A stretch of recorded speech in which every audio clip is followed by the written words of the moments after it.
महसूस हुई। ये छुअन शनाया को अपनेपन की गर्माहट दे रही थी।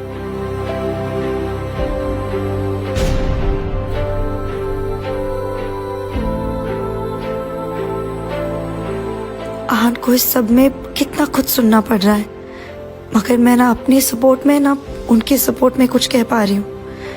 मैं बहुत लकी हूँ जो मेरे पास आहान है। अगर उन्होंने मेरा साथ ना दिया होता तो मेरा क्या होता।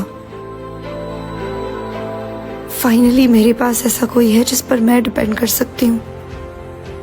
शनाया को बेहतर फील करवाने के लिए आहान सब ठीक कर सकता था, लेकिन आहान शनाया को कमजोर नहीं रहने देना चाहता था।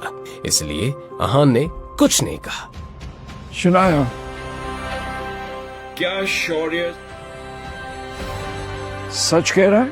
अगर शौर्य की बात सही थी तो शनाया ने अपने परिवार की मर्यादा को पार किया था, और गिल परिवार में ऐसी घटिया गलती की कोई माफी नहीं होती, सिर्फ सजा थी, परिवार से बेदखल करने की सजा।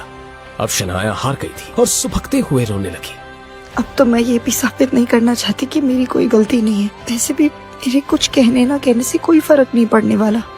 अब जब शनाया ने अपने घुटने टेक दिए थे तो आहान को ही अपनी बीवी का साथ देना था। क्या अब इस बात से फर्क पड़ता है कि शौर्य सच कह रहा है या झूठ? लड़के, आखिर तुम कहना क्या चाहते हो? क्या आप मेरी बात का मतलब नहीं समझे? मैं बताता हूं। मैं ये कह रहा हूं कि आपने अपना फैसला तो कर लिया। अब उस फैसले के बाद कोई भी अपना सर भी फोड़ लेना, तब भी जो हक है वो शनाया का नहीं, शौर्य का ही है। आनंद गिल ने उम्मीद नहीं की थी कि इस नकम्मे घर जमाई में इतनी हिम्मत थी। जानते हो किससे बात कर रहे हो? बदतमीज। आहान की हिम्मत तो अब बढ़ती ही जा रही थी। बदतमीज? शायद मैंने जब से शनाया से शादी की है, आपने मुझे कभी जरूरी नहीं समझा।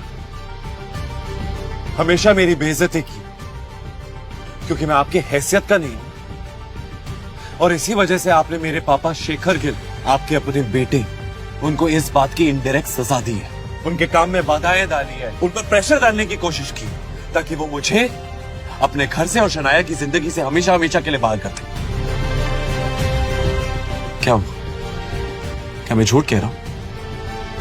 दादाजी, जो सच बयान करता है ना, वो हमेशा बदतमीजी कहलाता है। ये बात सुनने में आनंद गिल ऊपर से तो बहुत शांत लग रहे थे, मगर उनके दिल में एक तरह का तूफान बन गया था। इस निकम्मे घर जमाई को इस बारे में कैसे पता चला?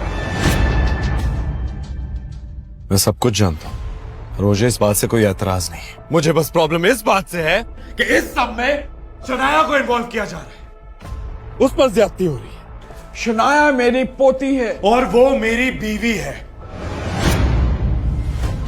आप मुझे चाहे जितना परेशान कीजिए, मैं चुपचाप सह लूंगा, पर शनाया को नहीं। उसे जरा सी भी तकलीफ नहीं होनी चाहिए। और अगर तकलीफ हुई तो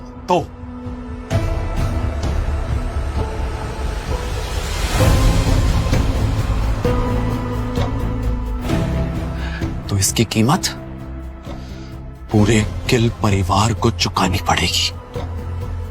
आहान की ये बात सुनकर शनाया इमोशनल होकर रोने लगी। पापा सही कहते हैं, मेरे पास हमेशा से हीरा है, मगर उस हीरे ने हमेशा कोयला होने का दिखावा किया। धमकी दे रहे हो मुझे?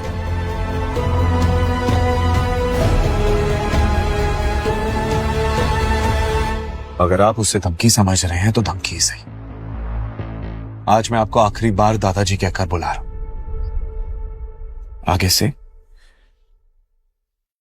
अपना ध्यान रखिएगा। अपनी बात कहने के बाद आहान ने शनाया का हाथ पकड़ा और वहां से चला गया। शनाया को इस बात का एहसास था कि गिल परिवार से उसका रिश्ता टूट चुका था। पहले कभी शनाया ने इस बारे में सपने में भी नहीं सोचा था। शनाया को तो बस इसी बात की तसल्ली थी कि इस सब में वो अकेली नहीं थी, आहान उसके साथ था। शनाया को कुछ खोने का गम नहीं था। वो तो बस जो था उसी के साथ खुश थी। शनाया को रियलाइज हुआ कि असली आहान ऐसा दिखता था, इतना कॉन्फिडेंट, इतना ब्रेव।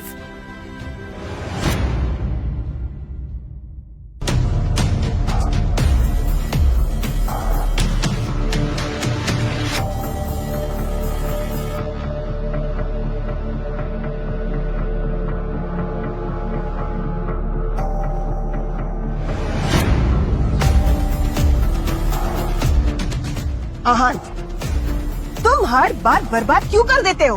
अब क्या हो गया था? क्या आहान की वजह से कोई बड़ी मुसीबत आ गई थी?